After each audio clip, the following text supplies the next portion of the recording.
sangat mencintai perkara-perkara yang dilarang. Apatah lagi bagi orang yang mencari ilmu. Sekali fokus. Dia nak bagi tahu dekat. Dia nak bagi tahu kita umum tentang nasihat. Jadi dikata nasihat ni bukan senang nak bagi. Tanpa kita yang menasihatkan tu hilang sabar bila orang tak ikut. Jadi kita cuma share pendapat, share cara. Dia pakai alhamdulillah. Dia tak pakai benda-benda juga cara yang lebih baik. Jangan kita pula naik.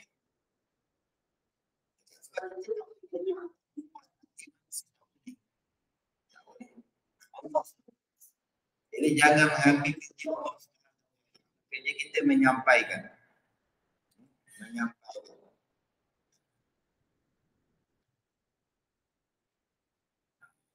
Cuma tentang ilmu. Apatah lagi bagi orang yang mencari ilmu yang resmi.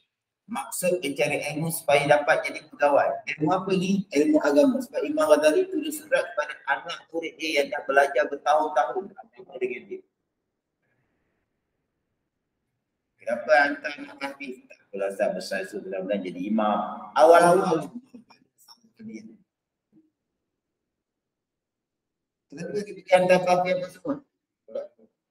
Nak menjadi hamba takwa.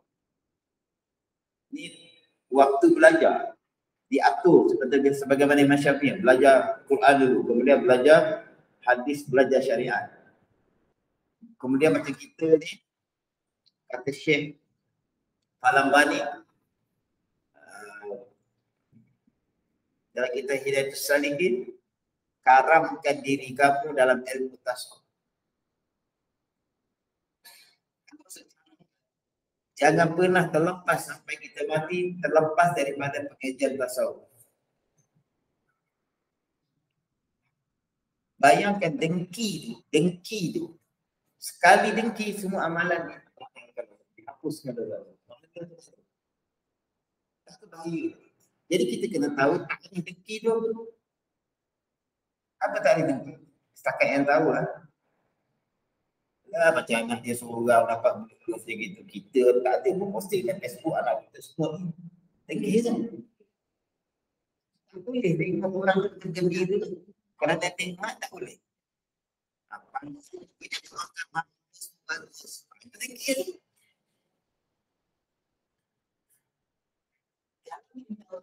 Kita sedap. Aku cakap begitu. Dia taubat tak? Dia taubat. Tapi kalau tak tahu tak ada dengki, dia pun tak tahu dia dengki. Dia khawatiri mati dalam keadaan membawa dosa besar padahal dia tak. Jadi kenapa ulama mengajukan kita? Karamkan diri kamu mempelajari ilmu tasawuf supaya kita mati dalam belajar ilmu tasawuf. Sekarang ni aku nak belajar tasawuf sampai.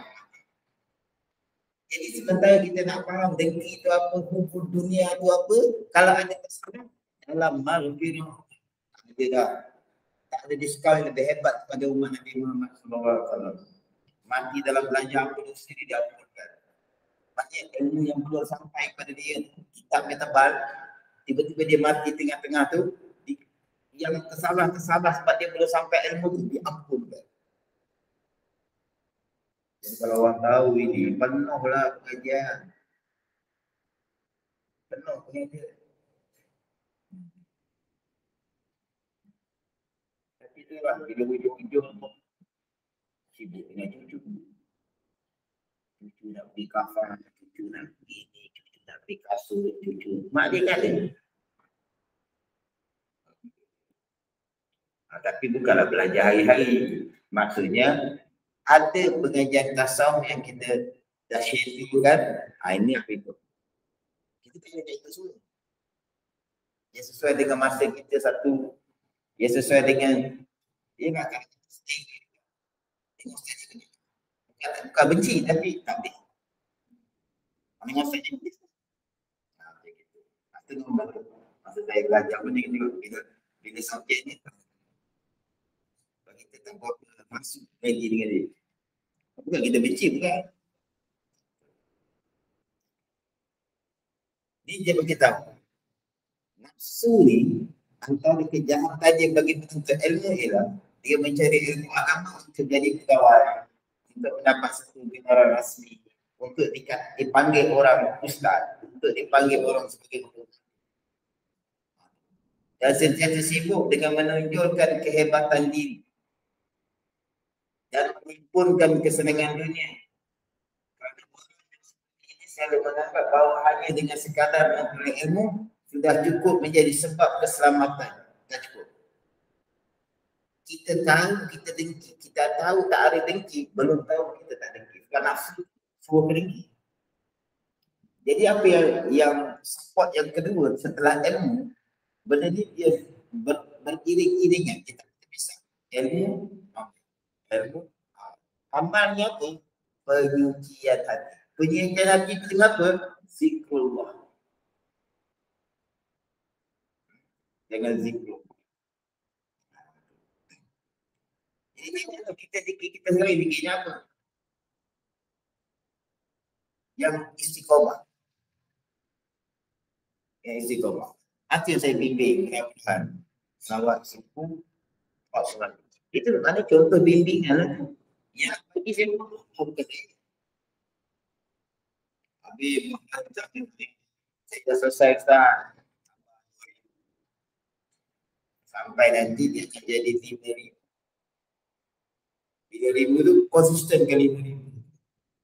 Wah, dia 5,000 sallallahu alaihi wasallam. Dia baru balik dari Surabaya tadi dapat ziarah habis solat tahun makom dia. Terkenal dengan orang dia kata lebih cepat daripada kilat. Dia ada mewariskan satu selawat. Nanti siapa yang khatam di berikut tu saya bagi kata. Dah khatam di berikut tu saya tambah satu selawat khas.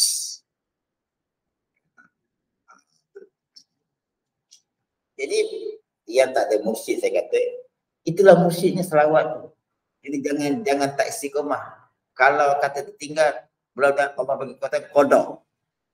Kodok amal, dia tak wajib kodok ni. Kodok amal nak menyatakan kesungguhan kita tu nak istiqomah.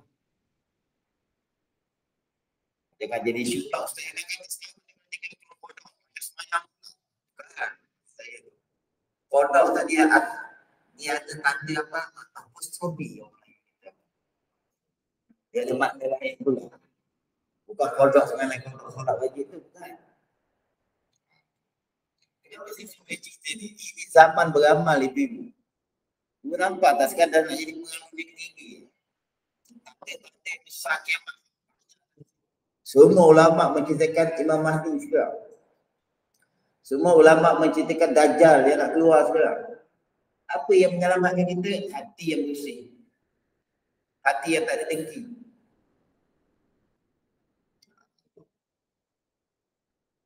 Jadi golongan ni dia menganggap sebab dia banyak ilmu, oh dia dah selamat. Dan sebab kebahagiaannya dan dia tidak perlu beramal dengan ilmu-ilmu yang dipelajari. Jadi kita akan belajar sabar. Kita belajar, kita beramal dengan sabar. Kerana faham sabar itu adalah perintah Allah dalam Quran wasbir. Datang dengan perintah. Sebagaimana akibat solat. Ayat perintah. Bila akibat solat ayat perintah solat, hukumnya wajib, syarat, maka sampai itu wajib pada syarat. Inilah dosa kita. Tak sabar, tak bertawakal. Yang kita nampak dosa mencuri, membunuh, berzina, minum haram. Itu kita nampak. Kita rasa kita baik sebab kita tak nak buat. Dengki, mengumpat, kita membuka aib orang, membuka aib sendiri, takabur,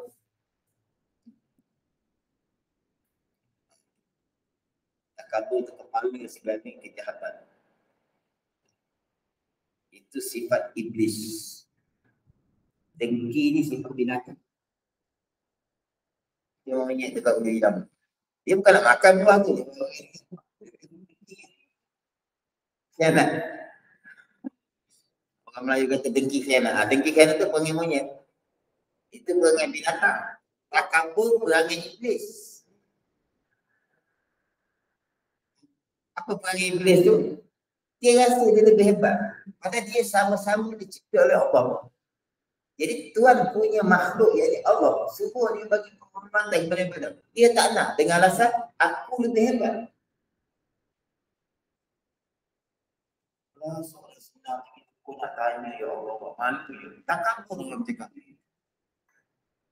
Mentang-mentang dia belajar awal, dia tahu. Bila orang tanya soalan tu, yelah orang dah tahu memang senang.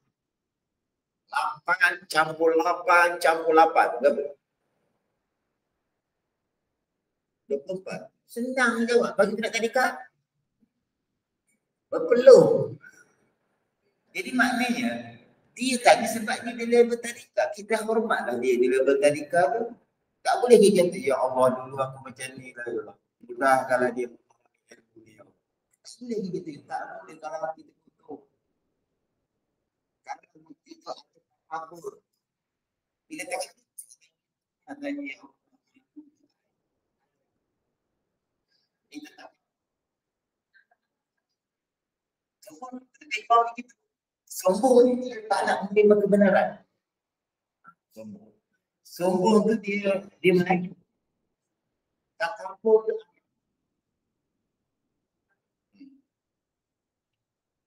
Ada cerita saya baca umur apa? Ibu segala penyakit. Bila saya baca kita hebatnya pengajar kita ni. Memang kita yang nak kabur dia. Dia punya gaya bahasa dia. Banyak benda kecil-kecil yang kita terlepas pandang. Contoh saja, orang tanya sikap.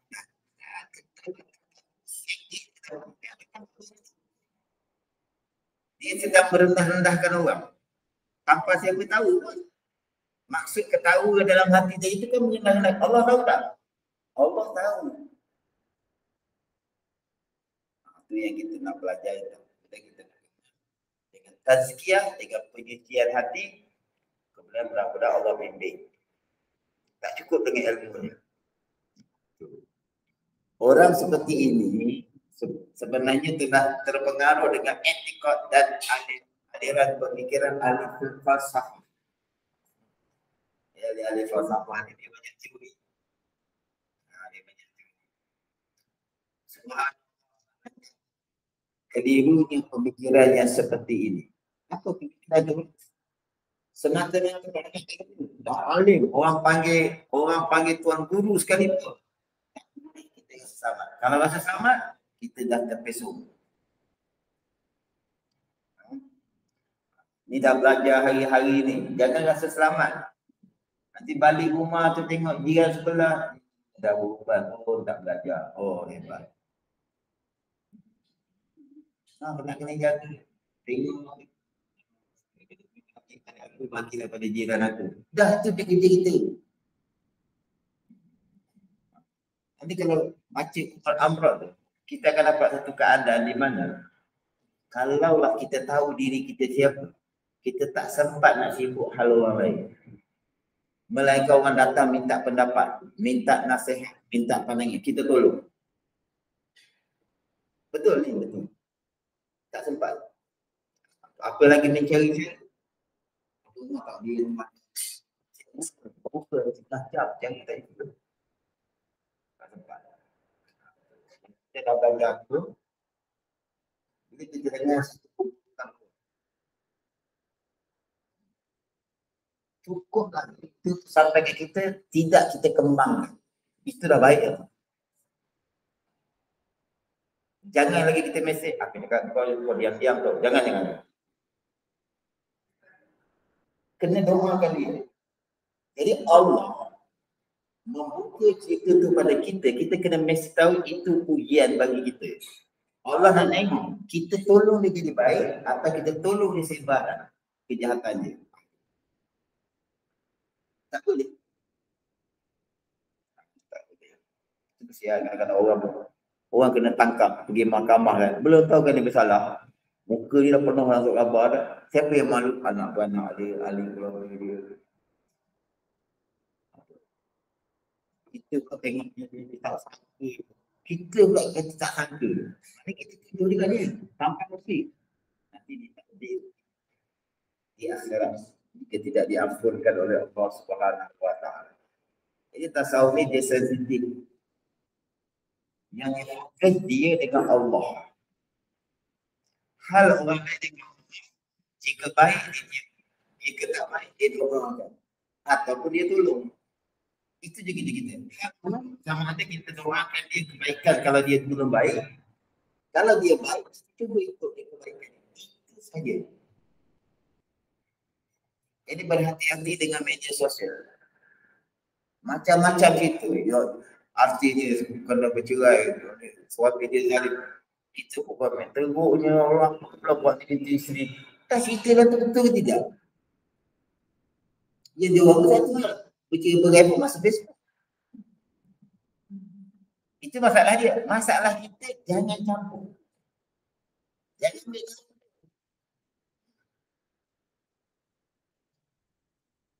Uruskan diri kita, anak beranak kita. Sebab anak beranak kita itu perlukan hemat nasihat kita sebab kita lebih berpengalaman hidup dalam hal-hal tertentu. Siapa yang boleh buat ini? Pertama, hidup dia tenang. Hidup dia akan tenang. Dia ada masa yang banyak bersama Allah. Sebab kita kan sekarang nak mengumpat cukup dengan masa. Dulu zaman Helda, satu rumah kumpul. Kalau tangga tinggi sikit, boleh gitu. Dulu, sekarang tak payah. Satu grup ada 100 orang, 200 orang. Sekali ketik kau tahu tak cerita apa? Begini-begini. Iya, tak sanggup.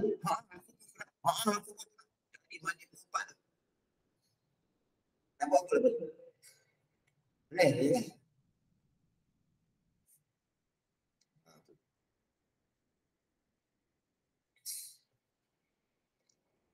Baik. Bukankah ia telah mengetahui bahawasanya seseorang itu apabila telah dapat menghasilkan ilmu, kemudian ia orang yang mendapat ilmu ini tidak beramal dengan ilmu yang telah diketahui itu, nanti pada hari kiamat ia akan disoal dengan soalan yang lebih besar, berat daripada soalan yang dikemukakan kepada orang yang tiada mengetahui apa-apa. Kenapa? Dia ada masalah kufur nikmat. Yang tak tahu tu sebab tak belajar tu, dia akan dihukum atas kewajipan yang ditinggalkan. Tapi kalau dia dapat, mungkin dia beramal. Ini orang dah dapat tapi tak beramal. Atas perkara apa? Haram dan wajib. Haram dan wajib. Apa lagi ni? Atas perkara wajib buat atau wajib tinggal. Wajib kan kita beramal. Bila kita tiba-tiba kita tahu. Nah, kita tahu isteri itu antara kewajipan dia adalah taat kepada suami atas perkara yang tidak bercanggah dengan syarak. Okey. Jadi dia kena beramal dengan itu. Bila dia tak beramal, ketika nafsu dia menguasai diri dia. Padahal dia tahu hukum. Itulah fungsi taubat selepas itu. Tapi pada perkara-perkara yang sunnah, kami wajib buat, wajib tinggal. Kemudian perkara yang sunnah, itu wajib buat sekali. Jika berkelayakan. Saya ajar laki-laki ni, ajar fiqah, contoh. Perkara yang ketiga, mandi haid dan nifas. Contoh, saya ajar lelaki ni, masih dapat ilmu tak? Macam mana saya dapat? Dia juga ke tak? Dia tak dia buat sebab tidak berkelayakan. Jadi yang wajib ialah perkara yang wajib buat, wajib tinggal dan dia berkelayakan untuk buat. Maka yang itu kalau dia tak buat, maka dia akan disoal Allah dengan dihukum dengan dua. Pertama tak buat, yang kedua kufur akan nikmat ilmu yang Allah bagi. Tapi pada perkara sunnah, Imam Nawawi rahimahullah ta'ala mengatakan cukup sekali beramal. Contoh, barang siapa yang membaca la ilaha illallah wa la syarika lahu sekian, maka akan diampunkan segala dosanya. Jadi amalan itu sunnah. kita belajar, wajib beramal sekali sekurang-kurangnya untuk melepaskan tanggungan ilmu tu. Boleh beza ya? Satu, ilmu tu wajib kita beramal. Itu tak ada pilihan. Ataupun wajib kita buat ataupun wajib kita tinggal, itu memang tak ada pilihan. Tapi perkara yang sunat untuk melepaskan tanggungan ilmu, wajib kata orang yang dapat sebab yang sunat tu terlampau banyak. Jadi ibu tengok apa perkara sunat yang ibu tak belajar. Mana lagi yang perlu diamalkan? Tiba-tiba pengajian Quran, tafsir. Ustaz tu bagi tahu. Jadi siapa yang baca ni pagi sekali, petang sekali, maka dia begini. Kita baca sekali. Satu kali pagi, sekali petang. Bukan amalan yang wajib. Jadi ingat, penuntut ilmu dia ada tanggung untuk beramal dengan ilmu yang dia belajar. Sebagaimana yang saya terangkan tadi. Tapi tetap dia ada kelayakan. Kalau dia belajar ini, ada nifat yang belajar jadi lelaki, dia mana ada hid dan nifat. Jadi dia tidak berkelayakan untuk beramal. Tak pergi dia beramal. Jangan balik-balik di mana yang nifat. Itu maksud tidak berkelayakan tu.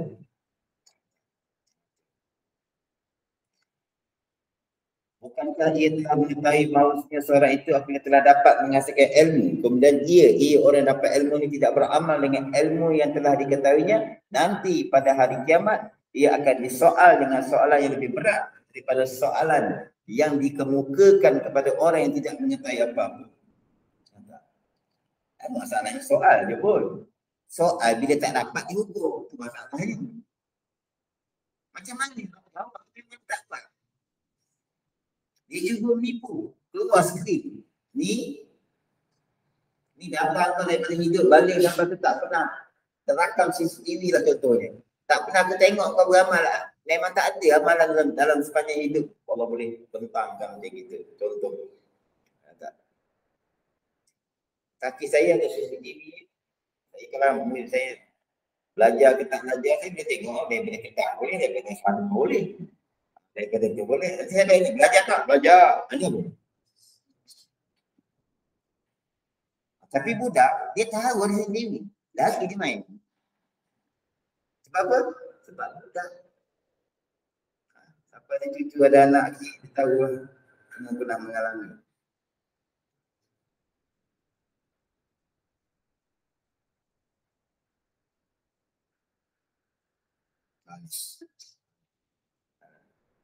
Saya tahu ni. Saya tanya, dah habis 7 tu tak baca ni. Dia dah tengok tu kena lepas luar baca 7 tu. Setiap hari baca 7 tu. 30 hari tak, 30 hari. Tak boleh. Contoh, maknanya ini teknologi yang Allah bagi pada kita. Ini Allah nak tunjuk sebahagian kecil daripada ilmu Allah yang tiada batas. Kalau dalam teknologi je kita boleh tengok yang jauh, bahkan benda tu dah berlaku berhari-hari. Maha suci Allah, tidak ada yang tertinggal dalam pengetahuan Allah Subhanahu wa taala. Tidak ada satu pun yang tertinggal. Jadi kita tak perlu munafik. Salah kita mengaku salah. Kalau betul kita ucapkan syukur kepada Allah Subhanahu wa taala.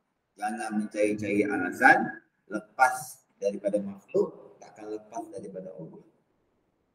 Itu yang kita takut. Sebagaimana hadis Nabi SAW, asyadun nas adzaban yaumal qiyamah alimun la yanfa'u. Hadis riwayat Tabarani, orang yang paling pedih siksaannya pada hari kiamat ialah orang alim. Alim namanya faham agama. Jadi alim ni pula dia banyak, dia kalau ada alim al-alamah, itu sangat alim itu. Yang tidak memberi menasihatkan dia oleh Allah Ta'ala dengan ilmunya. Ada orang Allah bagi ilmu, ya billahi min zalik, tapi Allah tak bagi berkat. Allah tak bagi berkat. Kenapa hilang keberkatan belajar? Pertama, niat yang salah. Dan ini saya rasa tak ada lah pada ibu-ibu. Niat yang salah tadi. Belajar sebab apa? Nak jadi poli, nak jadi itu. Kalau belajar engineering, niatnya apa? Nak jadi engineer. Yang dimaksudkan itu ilmu agama. Tingkat depan ni tak ada lah aku belajar jadi kuliah. Asli lah.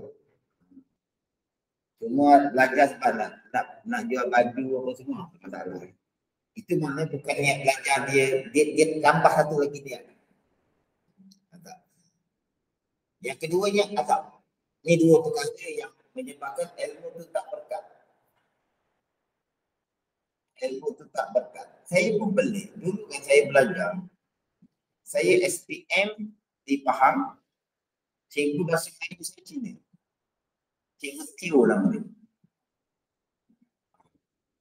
Tiap kali dia masuk, kami kena pergi. Kami kena pergi. Betul kalau kata bangunlah kami ni. Selamat pagi cikgu, selamat pagi cikgu. Tak sebut tak. Tak kan? Jadi kenapa bila ulama datang kita berdiri, orang kata tak sebut? Itu kerana dengki lah tu.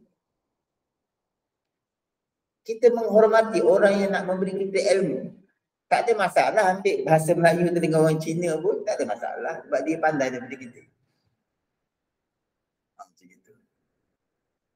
Jadi sekarang dekat madrasah cium tangan masalah, itu masalah. Ya, bila guru datang ambil kitab kita, bawa itu menjadi kita mengajar dia orang adab. Sebab ada ulama mengajar kita adab seperti itu. Jadi orang yang tak beradab, dia tak akan dapat keberkatan ilmu. Ilmu itu tak akan menjadi amal soleh. Ilmu itu tidak akan menjadi amal soleh. Jadi antara adab untuk ilmu ni, pertama kitab tu jangan dicontoh-contoh dengan perkara yang bukan pengajian. Yang berkait dengan pengajian. Milo, lumatik, susu, batin, jangan. Jangan menentukan. Awak tak sempat cari kertas, pilih kat air hawalat lah. Jangan. Sayang ni, kitab ni diwarisi sampai titik-titik. Dan dia tak asli sebab syariat tu kekal sampai kiamat. Itu untungnya orang beli kitab. Saya banyak lagi kat rumah tu kitab saya beli tak sebab baca banyak. Banyak. Tapi saya tahu kitab yang digunakan kalau tak sempat saya pun ada orang lain. Mudah-mudahan. Maka kita jaga itu lah supaya benda tu boleh diwarisi. Kemudian, kalau perempuan ni kalau lelaki dia dah sampai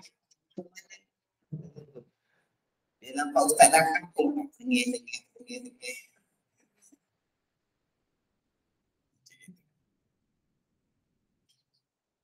Jadi jaga adab. Sebab Allah hanya memberi keberkatan kepada yang beradab. Allah memberi keberkatan kepada seorang anak atas anak selama mana anak beradab dengan ibu bapa dia. Allah bagi keberkatan kepada murid yang belajar ilmu agama selama mana dengan kitabnya, dengan bukunya, dengan majlisnya.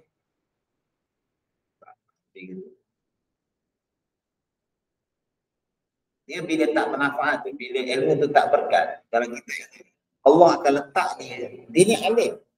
Dan saya pernah jumpa seorang macam itulah. Tapi alhamdulillah sekarang dah baiklah. Tersedar aku dia taubat. Allah akan campakkan orang ni ke tempat yang orang tak pakai ilmu ni. Dia alim, Al-Azhar. Tiba-tiba Allah letakkan dekat kondo. Adalah cerita dia dengan isteri dia kondo. Tak ada masalah apa. Tapi bila kita tengok-tengok, itu cara Allah nak bagi tahu ilmu kau tu tak pakai. Kondo, mana ada surau tu. Yang ada swimming pool. Nak kuliah tepi swimming pool. Meninggal nanti. Macam itu. Jadi kita jangan macam itu. Kita biar belajar sedikit tapi berkat. Biar belajar sedikit tetapi berkat. Dan diriwayatkan daripada Imam Junaid Al-Baghdadi. Syekh Junaid Al-Baghdadi ni, saya ingat satu cerita. Nak dengar cerita?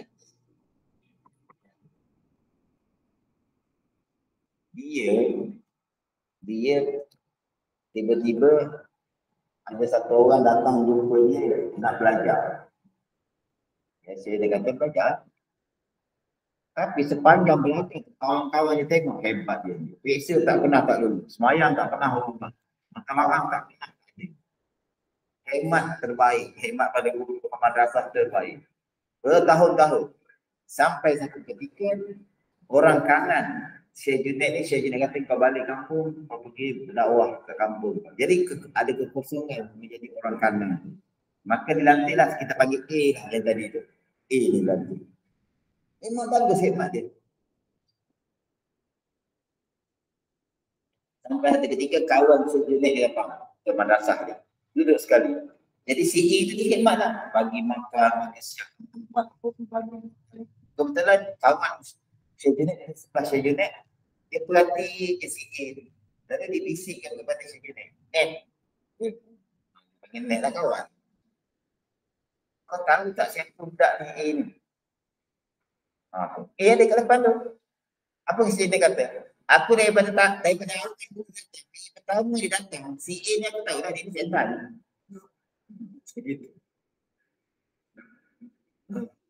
Biru lah muka si A tu. Maksudnya penat dia berlaku. Kan daripada awal dia kata kau setan balik je tak senang je. Dia dah kena Syekh Junaid. Daripada hari pertama aku dah tahu setan. Jadi kita main ke dia. Tiba-tiba iblis tu kata, setan tu kata, Junaid, aku dengan ulama dah beribu ulama aku besok dengan akidah dia. Lepas tu dia kata, jangan pernah rasa selamat.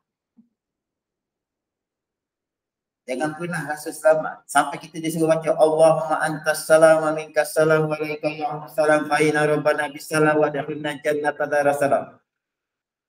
Itu semua baca.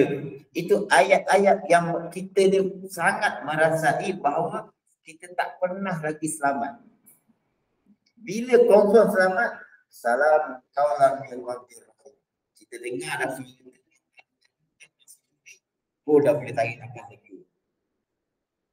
Sirat ketika di sirat belum tahu, ketika di masyar belum tahu.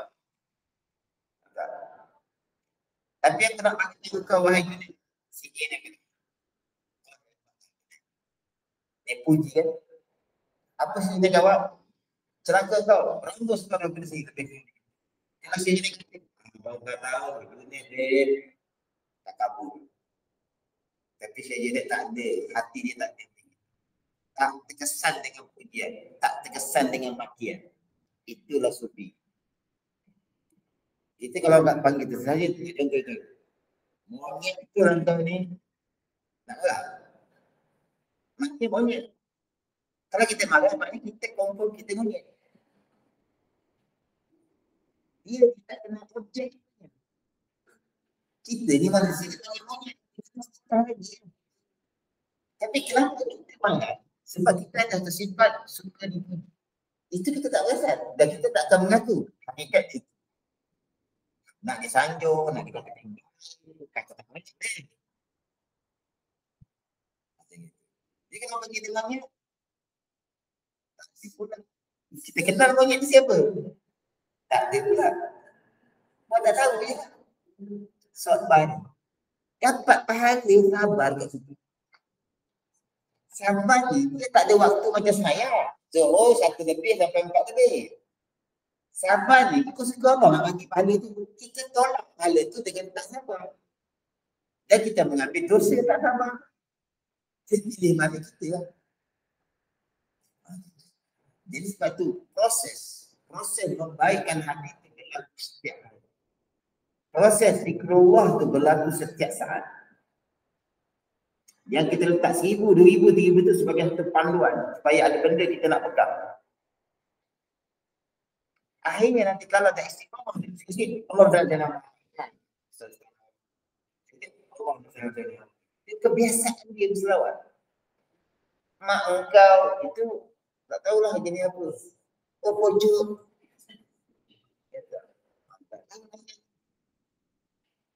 Tapi kalau orang memang dia terkejut ke mana pun, yang keluar Allah. Yang keluarnya subhanallah. Kenapa? Itu kebiasaan dia. Itulah hati dia. Aduh, itu bahaya.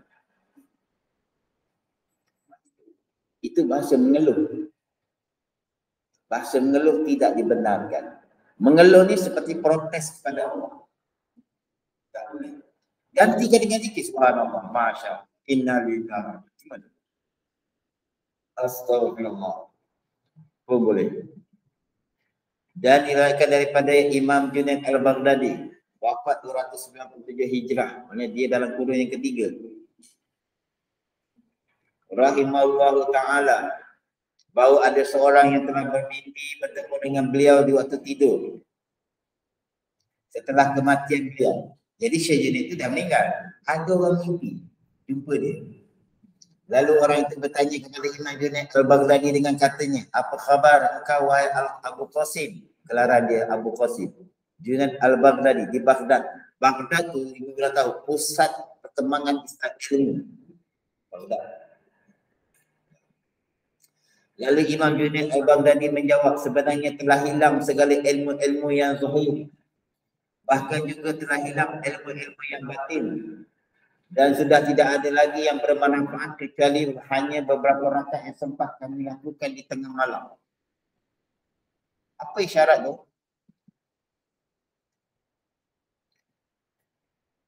Syekh Junaid Al-Baghdadi dia seorang yang alim. Seorang yang alim. Macam Imam Syafi'i juga. Dia meninggal, lama jumpa dengan dalam mimpi. Macam mana kau nampak kenikmatan daripada kita? Daripada usul kau menghasilkan mazhab Syafi'i itu. Aku dapat nikmat ni kerana amalan ni tolong reda. Apa amalan dia? Wa salli afdala salat ya mas'adi mahluqatika sayyidina Muhammadin wa ala. Itu Imam Syafi'i diilhamkan oleh Allah untuk menulis selamat. Itu Allah. Padahal dia mengarang kitab fiqh tu terunggul. Maknanya dalam banyak-banyak ilmu yang kita ada ni, yang bawa kita kepada Allah. Jika kita dapat satu saja yang menjadi Allah redha, selamat. Jadi maknanya apa? Kita tak perlu teka-teki orang yang ahli neraka kena azab. Tak perlu. Sebab setelah dikumpul-kumpul amal, kalau ada satu amal dia diterima oleh Allah, Allah tak ampun kita kemurahan Allah kepada umat Nabi Muhammad SAW. Tapi bahaya juga. Dalam banyak-banyak benda yang dilarang kita buat, takutnya perkara yang kecil tu Allah berkata. Jadi kita sentiasa rajak walaupun kita berharap dan kita takut kepada Allah. Kita harap kita takut. Dan kita rasa kita selamat. Walaupun kita dah belajar bertahun-tahun. Kita berhadapan dengan orang yang tak tahu dah tangkap macam-macam. Kita tahu boleh jadi minggu depan, bulan depan, tahun depan dia alim, dia beramal, dia selamat. Kita kena ada sentiasa berfikir macam itu. Barulah kita tak sempat nak menyatakan. Ya kita nak menyatakan. Ya Allah,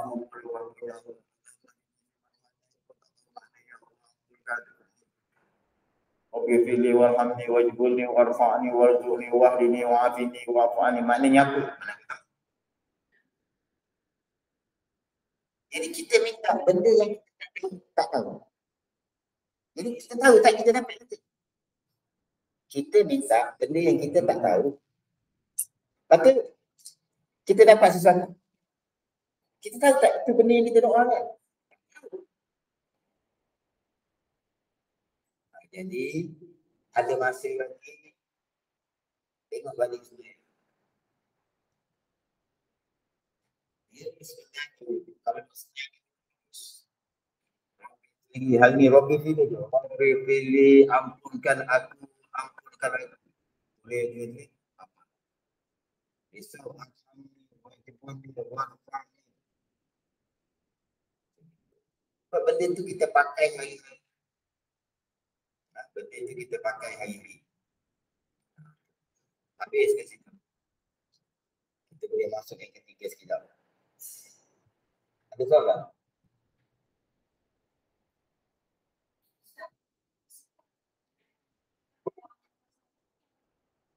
Takabur. Okay. Kalau Mahmudah, syukur tu paling tinggi. Syukur ni apa? Apa Allah bagi pun dia suka. Apa yang Allah bagi pun suka. Orang lain dah dapat dia tak suka. Alhamdulillah, pergi macam ini. Kalau dapat dia lebih baik. Ini dalam kuliah kita boleh cakap kalau tak ada grading. Tapi kita kena tahu ilmu ni tu. Syukur ni, kenapa? Tu saya dah buat contoh dulu kan. Tiba-tiba, cik kereta dah siap. Kita order kereta ni, kita baru. Saya dulu kalau order kereta baru ada kapal. Saya ada repair kat kapal. Suka. Nampak salah satu. Gembira hari pertama dapat kereta baru tu tak? Siapa yang bagi dekat? Gembira? Bagus. Saya syukur kepada Allah. 2 bulan kemudian. Mana kita tadi parking kat sini? Ya. Boleh kata Alhamdulillah. Boleh kata Innalillah. Saya pernah pula kan. Mungkin macam gitu bahasa dia kan. Dia nampak tak kontra? Yang bagi hakikatnya siapa? Yang ambil hakikatnya siapa? Orang bersyukur sama je rasa. Hati dia tu tenang maksudnya. Dia pergi kat Ipoh Polis. Dia pergi. Kalau kemek dia pergi bengkel. Kalau orang tersadar dia boleh minta. Boleh. Itu tak. Itu masih dalam ruang lingkup syariat. Jadi syukur tu yang tertinggi. Nanti dia orang ni kalau dia belajar tasawuf, pertama Allah akan bagi dia qanaah. Apa qanaah? Merasa cukup. Merasa cukup. Apa saja orang dia rasa cukup. Dia tak pernah heran dengan rezeki orang. Dia tak pernah heran dengan kenikmatan orang lain. Kenapa? Sumalatus anitaya wa idin adinai dia yang akan ditanya tentang bukan aku. Aku akan tanya dengan baiknya aku. Yang paling jahat dalam rumah cakap buruk. Okey. Bila saya sebut kereta, ada tanya. Steering. Jadi bila saya sebut kereta, sebenarnya saya dah sebut tayar. Saya dah sebut steering sebenarnya. Sebab kereta tu, makna dia kenderaan yang memiliki tayar. Saya ada kereta tapi steering tak ada. Tak bagi kereta. Tak cukup komponen. Tak berfungsi. Okey. Orang yang takabur wa yadun, dia tengah ada segala macam. Dengkinya ada, yang ada. Macam-macam. Ada semua. Sebab takabur dia panggil kepala kepada segala kejahatan. Orang yang dia syukur. Mudah tersyukur. Jadi itu tak belajar lah kalau kita pertama bagian ni dihuraikan semua. Sekarang malam saya baca, saya rasa baru nak mula buku ada rakaman je lah. Boleh share. Saya sebenarnya tak tahu dia minta untuk perbaikan. Tapi tolonglah yang tengok ni kalau rakam-rakam tak ada salah kita tahu. Jangan tu viral tu. Bukan betul sangat tu. Cakap air kosong salah kan. Kalau cakap kan orang lain pula. Ada soalan lain? Ini yang keempat. Yang ketiga tu, ilmu itu tidak bermanfaat kecuali bila sudah diamalkan. InsyaAllah kita sambung minggu depan. Minggu depan insyaAllah. Jadi, pertama, jazakallahu khair yang bantu padar tu.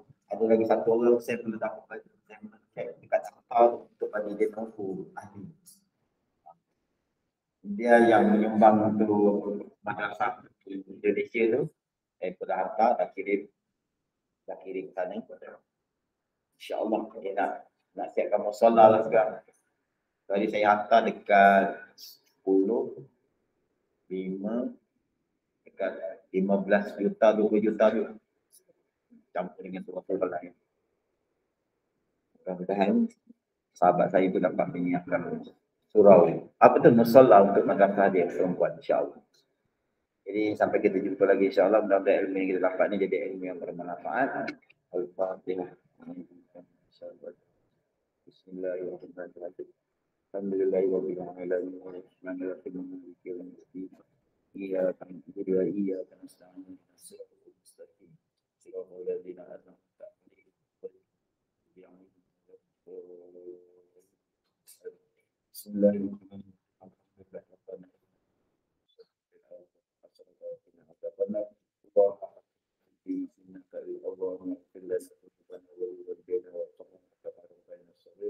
ومن شائرنا ومن